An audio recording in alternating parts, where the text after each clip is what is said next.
မှာဟိုနေ့ congratulation လက်ဆောင်လေးပို့ပါ လက်ဆောင်လေး ဟုတ်ကဲ့ ပြောစရာ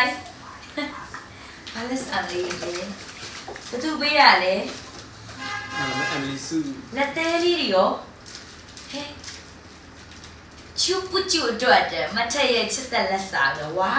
ဒါမထက်ပေးရပေါ့ချူပူချူတယ်ကျေးဇူးအများကြီးတင်ပါတယ်ဒီမှာလဲပါရေးထားတာချူပူချူလေးအတွက်ဓမ္မထက်ရဲ့ချစ်တဲ့လက်ဆောင်နဲ့အကယ်၍အများကြီးရပြီအောင်မြင်တဲ့နေရာတစ်ခုမှာကျမတို့ရဲ့ကျေပွင့်လေးခုထပ်ပို့ပြီးတောက်ပနိုင်ပါစေချစ်တဲ့မထက်ကျေးဇူးအများကြီးတင်ပါတယ်Venus Queen Nail and Wellness Spa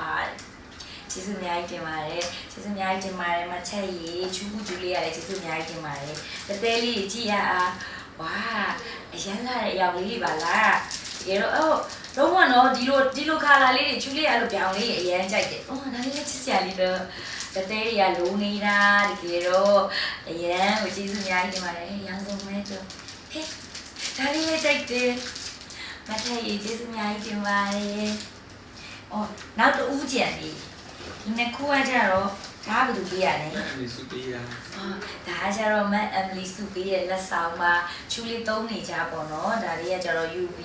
ဒီဟောပေါ့နော် sunscreen လေးပေါ့နော်ဒီဟာလေးလည်းလက်ဆောင်ပေးရဲ့ကျေးဇူးအများကြီးတင်ပါတယ်ချစ်ရတယ်မမအမ်လီစုရေဒီတော့ဒါလေးကပုံတော့မှဒီလောက်ပဲကျန်တော့ကျေးဇူးအများကြီးတင်ပါတယ်ဒါလေးကပါလေ Prada ဝါ Prada လေးပဲဖြစ်ပါတယ် Prada Candy လားမသိဟာချစ်စရာလေး Prada နဲ့ Candy လေးပဲဖြစ်ပါတယ်အေးအောင်လေးကြည့်မယ်ချစ်စရာလေးဝေးနေဆိုရမဆိုရဘူးတင်ထားလိုက်ပါဦးမယ်ချစ်မကျေးဇူးအများကြီးတင်ပါတယ်အများကြီးကျေးဇူးပါဦးမယ်တတ